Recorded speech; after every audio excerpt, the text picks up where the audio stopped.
ദാമോദർ പ്രസാദിലേക്ക്. ശ്രീ ദാമോദർ പ്രസാദ്, ഇപ്പോൾ ഐസക് പറഞ്ഞത് താങ്കളും കേട്ടല്ലോ. മസിൽ പിടിക്കാത്ത നേതാവ്, കമ്മ്യൂണിസ്റ്റ് ശൈലി എന്നാൽ ചിരിക്കരുത്, അല്പം ഗൗരവത്തോടു കൂടി തന്നെ എല്ലാ സമയവും നിൽക്കണമെന്നൊക്കെ എവിടെയോ അലിഖിതമായൊരു നിയമമുള്ളതുപോലെയാണ്. എല്ലാവർക്കും ഒരേ ഭാവമാണ്. പക്ഷേ അതിൽ നിന്ന് വ്യത്യസ്തമായിരുന്നു യെച്ചൂരി എന്നുള്ള കാര്യം നമുക്കറിയാം. അത് അദ്ദേഹം പറയുകയും ചെയ്യുന്നു. ഒരു പക്ഷേ ഇങ്ങനെ ഒരു ജനകീയ മുഖം ഇനി ആര് ഉണ്ടാകുമോ എന്ന് ഐസക് പോലും സംശയിക്കുകയാണ്. ഡോക്ടർ തോമസ് ഐസക്കിനെ ഒരു പക്ഷേ ഇങ്ങനെ ആദ്യമായി സംസാരിക്കുന്ന ഒരു പക്ഷേ ഞാൻ ആദ്യമായിട്ടാണ് കേൾക്കുന്നത്. അദ്ദേഹത്തിൽ ആർദ്രവും വളരെ സ്നേഹപൂർവ്വമായിട്ട് അദ്ദേഹത്തെ സാധാരണ നമ്മൾ വേറൊരു ഇതിലാണ് സംസാരിക്കുക. അദ്ദേഹത്തെ അത്രമാത്രം ഇദ്ദേഹത്തിൻ്റെ സാന്നിധ്യം, അതായത് ഞാൻ ശ്രദ്ധിച്ചിട്ടുണ്ടാവില്ല, സഖാവ് യെച്ചൂരിയുടെ ഒരു സാന്നിധ്യവും ഒരു ബന്ധവും നമുക്ക് അതിൽ തന്നെ മനസ്സിലാക്കാൻ സാധിക്കും. രണ്ടാമത്തെ കാര്യം, ഈ ഡോക്ടർ ഐസക് സൂചിപ്പിച്ച ഹർകിൻ സുർജിത്തായിട്ടൊരു താരതമ്യം ചെറിയൊരു വ്യത്യസ്തമായി ഇപ്പോൾ എനിക്ക് പറയാനുള്ളത്. ഹർകിൻ സുർജിത്ത് ഒരു പഴയ തലമുറയിൽപ്പെട്ട 20th സെഞ്ചുറിയുടെ ഒരു കമ്മ്യൂണിസ്റ്റ് പാർട്ടി ലീഡർഷിപ്പ്, അദ്ദേഹത്തിൻ്റെ സോവിയറ്റ് യൂണിയൻ്റെ ഒരു കാലഘട്ടത്തിൽ ലീഡറാണ്. പക്ഷേ ഇത് നമ്മൾ 20th നൂറ്റാണ്ടിലെ ലീഡർഷിപ്പായിരുന്നു. ഈ 21st സെഞ്ചുറി ലെഫ്റ്റ് 21ാം നൂറ്റാണ്ടിൻ്റെ ഇടതുപക്ഷ ലീഡർഷിപ്പാണ് യെച്ചൂരി കാണിച്ചിരുന്നത്. അത് നമുക്കെന്നറിയാം. നമ്മൾ സ്പെയിനിലെ പുതിയ ലെഫ്റ്റ് മൂവ്മെൻറ്റ്, ഫ്രാൻസിലെ പുതിയ ലെഫ്റ്റ് മൂവ്മെൻറ്റ്, അത് പോസ്റ്റ് സോവിയറ്റ് യൂണിയന് ശേഷം ഈ ലെനിനിസ്റ്റ് അല്ലാത്തൊരു പുതിയ ലെഫ്റ്റ് വരുന്നുണ്ട്, ഡെമോക്രാറ്റിക് ലെഫ്റ്റ്. അതിൻ്റെ ഒരു വല്ലാത്ത സാധ്യതയാണ് ഈ 21st സെഞ്ചുറിയുടെ ഒരു 20th നൂറ്റാണ്ടിലെ ലെഫ്റ്റിൻ്റെ പൊളിറ്റിക്സ് എന്തായിരിക്കണമെന്നാണ് ഒരുപക്ഷെ യെച്ചൂരി പ്രതിദാനം ചെയ്തിട്ടുള്ളത്. കാര്യം അതിൻ്റെ ഒരു വലിയത് കാണാൻ പറ്റും. അത് പ്രായോഗികതയുടെ മാത്രം പ്രശ്നമല്ല. ഇപ്പോൾ കമ്മ്യൂണിസ്റ്റ് ലീഡേഴ്സിൻ്റെ ഒരു വലിയ പ്രധാനപ്പെട്ട കമ്മ്യൂണിസ്റ്റ് ലീഡേഴ്സിൻ്റെ എല്ലാ കാലത്തും ഈ കമ്മ്യൂണിസ്റ്റ് ലീഡേഴ്സിൻ്റെ കരിഷ്മ എന്ന് വിളിക്കുന്നത് പ്രായോഗികതയായിരുന്നില്ല.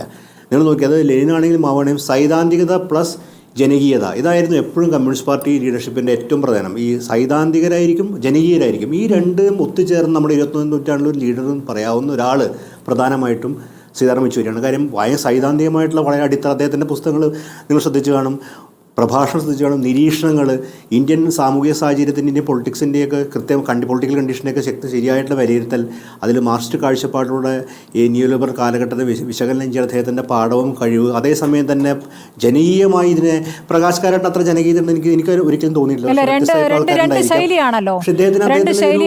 പ്രകാശ് കാരാട്ട് അങ്ങനെ മാധ്യമങ്ങളോടായാലും അതെ അങ്ങനെ തുറന്ന് സംസാരിച്ചുകൊണ്ട് ഇടപെടുന്ന ഒരു കമ്മ്യൂണിസ്റ്റ് നേതാവല്ല.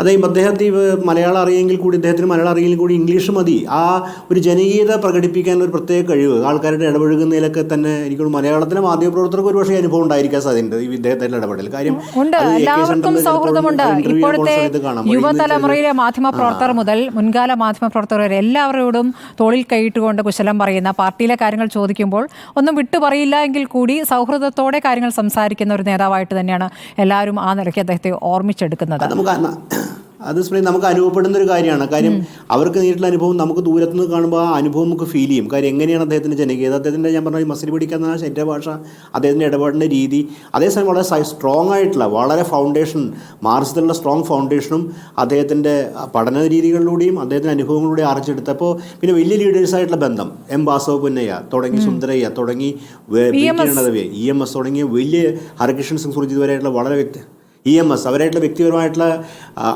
അടുപ്പം, അവരായിട്ടുള്ള ബന്ധം, ഇതൊക്കെ ചേർന്ന് രൂപപ്പെട്ടൊരു വ്യക്തിത്വമാണ്. അപ്പോൾ ആ വലിയൊരു കമ്മ്യൂണിസ്റ്റ് ലെഗസിയുടെ അകത്ത് രൂപപ്പെട്ട ഒരാൾ, അതേസമയം 21ാം നൂറ്റാണ്ടിലെ പുതിയ രാഷ്ട്രീയ അനുഭവങ്ങളെ ഉൾക്കൊള്ളും.